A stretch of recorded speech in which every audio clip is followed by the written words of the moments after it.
आज स्टूडेंट हम स्टार्ट कर रहे हैं, डेटा टाइप स्टार्ट कर रहे हैं। मैंने लास्ट क्लास में भी आपको डेटा टाइप्स बताया था, थोड़ा सा मैं उसका इंट्रो दे रहा हूँ यहाँ पर पिछला, उसके बाद हम आगे स्टार्ट करेंगे। मैंने आपको बताया था हमारे पास डेटा टाइप्स प्रिमिटिव और नॉन प्रिमिटिव होते हैं, जिसमें int, float, char, double, long and last is boolean. Non primitive मैं आज वाली क्लास में एक्सप्लेन करूँगा। सबसे पहली चीज़ यहाँ पर मैंने आपको बताया था डेटा टाइप्स का मतलब क्या होता है, हमें कौन से टाइप का डेटा चाहिए। हमारे पास दो तरह के डेटा टाइप होते हैं, प्रिमिटिव और नॉन प्रिमिटिव। प्रिमिटिव में सबसे पहले यहाँ पर बात करते हैं किसकी, इंट की। इंट का काम क्या होता है, हमारा न्यूमेरिकल वैल्यू लेता है but without decimal. Numerical value but without decimal. बात समझ आ रही है? देखो, जैसे यहाँ पर फॉर एग्जांपल ए की वैल्यू 10 ले ली, बी की वैल्यू 20 ले ली, डेसिमल वैल्यू नहीं आएगी, इंटीजर वैल्यू आएगी। और हमारी इंट की रेंज जो होती है वो कहाँ तक की वैल्यू उठाता है, 0 से लेके 32767 तक। बुकिश लैंग्वेज में लिखा होता है -32768 टू 32767। बात वही है, माइनस मतलब 0 से लेके 32767 तक की वैल्यू उठाता है इंटीजर। अगर हम यहाँ पर एग्जाम्पल लिखते हैं रिवर्स अ नंबर, हमने नंबर एंटर कराया 1 2 3 4 5, तो हमारा जो आउटपुट आएगा वो क्या आएगा, 5 4 3 2 1। इंटीजर नहीं उठा पाएगा अगर आपने ऊपर इंट डिक्लेयर करा हुआ है। आपको उसकी जगह, इंट की जगह क्या लेना पड़ेगा, long.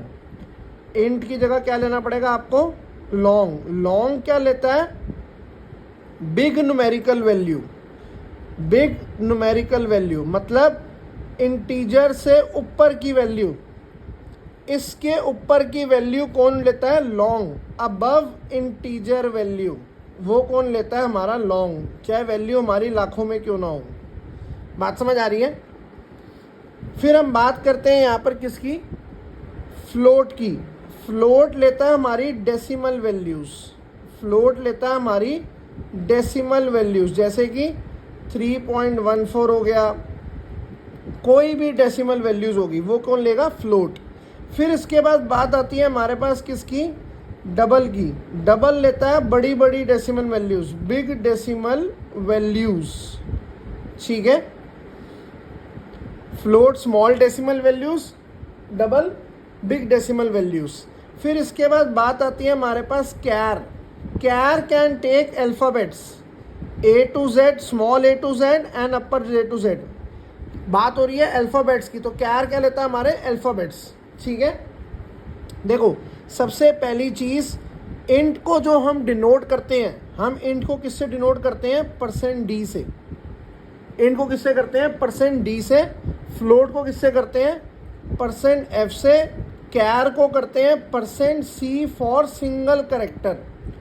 %c for single character. Char के अंदर ही हमारे पास क्या आता है, %s for multiple characters. %s for multiple characters. देखो, इंट को डिनोट करते हैं %d से, फ्लोट को %f से, कैर को %c। मैंने आपको लास्ट क्लास में भी एग्जांपल दिया था, जैसे फॉर एग्जांपल हमारे पास कांग्रेस का साइन होता है ना, हैंड होता है हमारा, या बीजेपी का कमल होता है, ऐसे ही हमारे पास इंट का %d होता है, फ्लोट का %f होता है, कैर का %c होता है।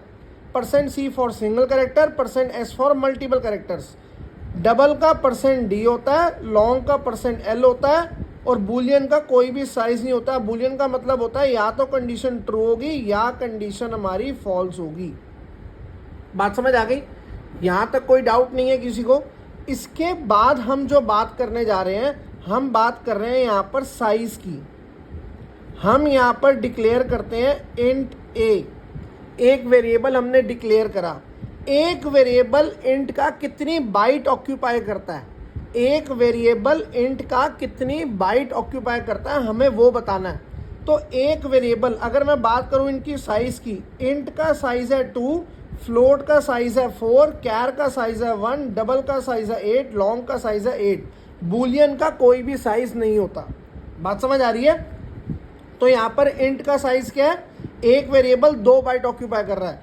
अगर मैंने यहाँ पर लिखा int a comma b comma c, तो 2 + 2 + 2 कितना हो गया? 6 बाइट्स। बात समझ आ रही है?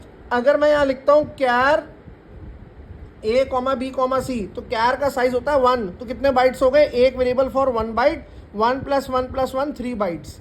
बात समझ आ गई? ये मेरा प्रिमिटिव डेटा टाइप था जो कि मैंने लास्ट क्लास में आपको करवाया था, उसका मैंने यहाँ पर थोड़ा सा इंट्रो दिया है। इसके बाद जो हम आज करने जा रहे हैं, नॉन प्रिमिटिव डेटा टाइप्स। देखो नॉन प्रिमिटिव डेटा टाइप्स मैं नेक्स्ट पेज पे आपको करवाता हूँ। देखो यहाँ पर सबसे पहली चीज हमारे पास क्या लिखा हुआ है? Non primitive data type.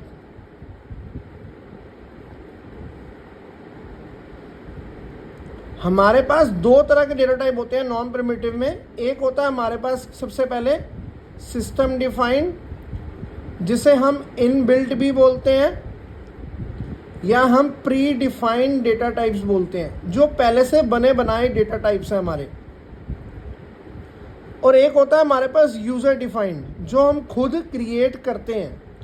अगर हम प्री डिफाइंड सिस्टम डिफाइंड की बात करें, जैसे हमारे पास आता है strcmp, strcat, strrev, strcopy, strlength। ये जो str मैं यूज कर रहा हूं, दिस स्टैंड्स फॉर स्ट्रिंग। ठीक है, स्ट्रिंग मतलब ग्रुपिंग ऑफ मल्टीपल कैरेक्टर्स।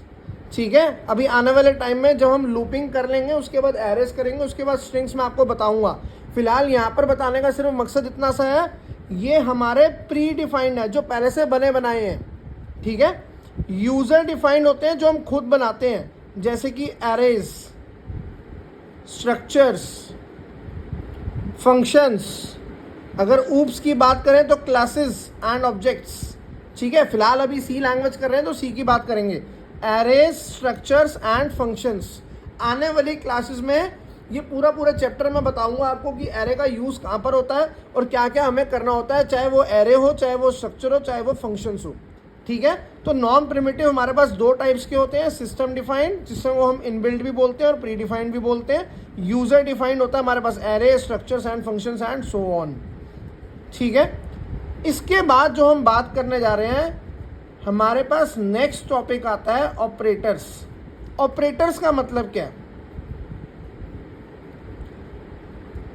देखो ऑपरेटर्स हमारे पास 3 टाइप्स के होते हैं, binary, unary and last is conditional या ternary. Binary, unary, last is conditional या टर्नरी। देखो सबसे पहले बात करते हैं यहाँ पर हम, मैंने यहाँ बाइनरी के टाइप्स लिख रहा हूँ, arithmetic, relational, logical and last is assignment operator. Unary के अंदर आता है हमारे पास इंक्रीमेंट एंड डिक्रीमेंट। देखो सबसे पहली चीज मैं आपको बताने जा रहा हूं यहां पर, सबसे पहली चीज हम यहां कर रहे हैं, सबसे पहले बात करते हैं व्हाट इज ऑपरेटर। ऑपरेटर होता क्या है बेसिकली? ऑपरेटर क्या है बेसिकली? एक सिंबल है विच टेल्स द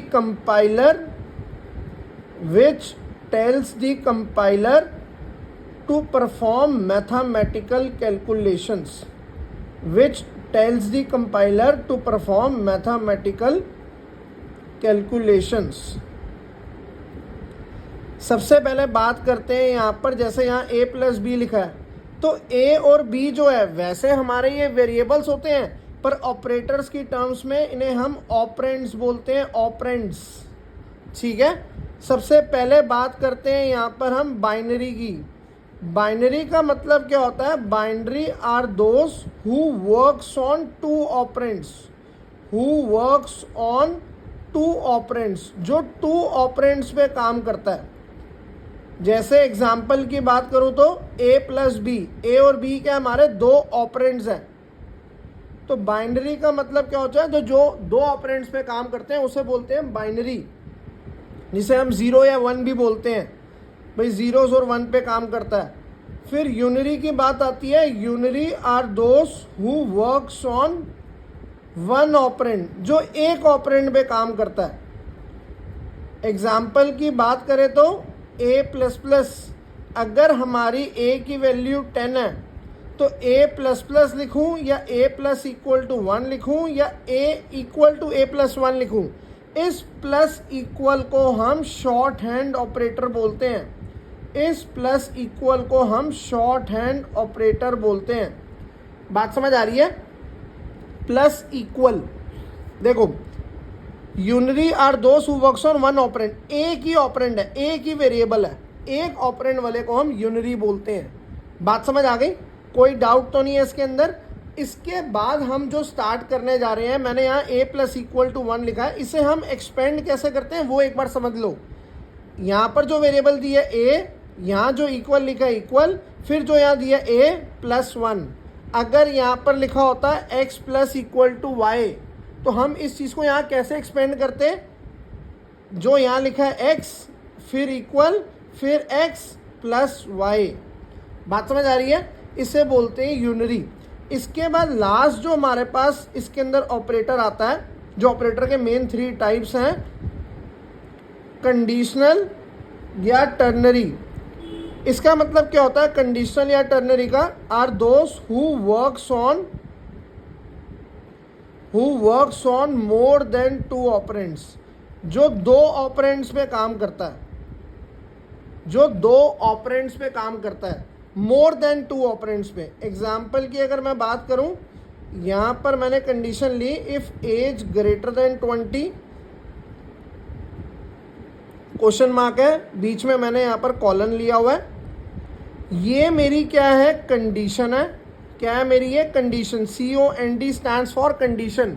ये मेरी कंडीशन है, ये मेरा पार्ट है ट्रू का, ये मेरा पार्ट है फॉल्स का। अगर कंडीशन मेरी ट्रू है तो इस ब्लॉक में जाएगा, अगर कंडीशन मेरी फॉल्स है तो इस ब्लॉक में जाएगा। यहाँ पर मल्टीपल ट्रू और मल्टीपल फॉल्स वाली कंडीशन हो सकती है। आने वाले टाइम एग्जाम्पल में पूरा फुल फ्लेज बताऊंगा ऑपरेटर कंडीशनल क्या होता है। फिलहाल अभी ये बता के चल रहा हूँ, मोर देन 2 ऑपरेंड्स का मतलब क्या है? एक ऑपरेंड एज ये है, एक ये है, एक ये है, तीनों अलग अलग वेरिएबल्स हैं, मतलब more than 2 operands is known as conditional या टर्नरी ऑपरेटर। बात समझ आ गई? कोई डाउट तो नहीं है इसके अंदर? अगर ये वाली कंडीशन ट्रू है तो ये प्रिंट करेगा, अगर ये वाली कंडीशन फॉल्स है तो ये प्रिंट करेगा। बात समझ आ गई? कोई डाउट तो नहीं है इसके अंदर किसी को? इसके बाद हम नेक्स्ट क्लास में जो स्टार्ट करेंगे, हम स्टार्ट करेंगे अर्थमेटिक ऑपरेटर।